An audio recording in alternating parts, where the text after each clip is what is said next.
बसंत पंचमी का पर्व न केवल बसंत ऋतु के आगमन का प्रतीक है, बल्कि विद्या, ज्ञान, कला की देवी माँ सरस्वती की पूजा का भी विशेष दिन है। माघ मास के शुक्ल पक्ष की जो पंचमी तिथि आती है, उस दिन को हम बसंत पंचमी के रूप में मनाते हैं और हम बहुत ही जोश और उल्लास के साथ बसंत पंचमी मनाते हैं।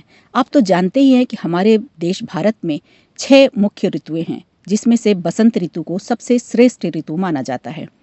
बसंत पंचमी से ठंड धीरे धीरे कम होने लगती है, मौसम सुहावना होने लगता है। साथ ही इस दिन से नए बदलाव की भी शुरुआत हो जाती है। पेड़ पौधों में नए और सुंदर फूल खिलने लगते हैं। खेतों में सरसों के फूल खिलते हैं, जो बसंत पंचमी के पीले रंग को दर्शाते हैं। लोग इस दिन पीले कपड़े पहनते हैं, पीले रंग के पकवान बनाते हैं। हिंदू धर्म में तो पीले रंग का महत्व कुछ अधिक ही है।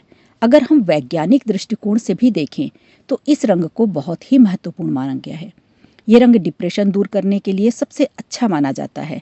साथ ही ये दिमाग को पूरी तरह से सक्रिय रखने में हेल्प करता है। इस रंग से हमें हमारे आत्मविश्वास में भी वृद्धि होती है। अब हम ये जानते हैं कि बसंत पंचमी के दिन माँ सरस्वती की पूजा अर्चना क्यों की जाती है।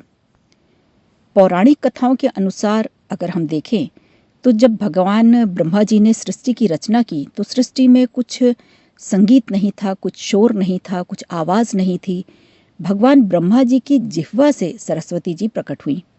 देवी सरस्वती ने वीणा बजाकर पूरे संसार में मधुर ध्वनि फैलाई। सृष्टि में संगीत का संचार हुआ।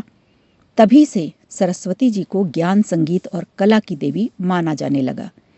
पुराणों के अनुसार श्री कृष्ण जी ने सरस्वती जी से प्रसन्न होकर उन्हें वरदान दिया था कि बसंत पंचमी के दिन जो तुम्हारी पूजा अर्चना करेगा, आराधना करेगा, उसे विद्या के साथ साथ आशीर्वाद मिलेगा।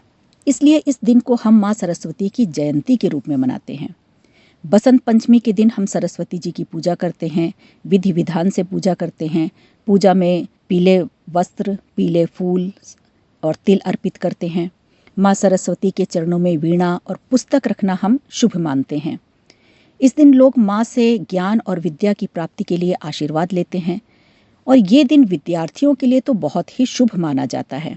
इसके अलावा इस खास दिन पर छोटे बच्चों को अक्षर ज्ञान दिया जाता है, जिसे विद्यारंभ भी कहते हैं।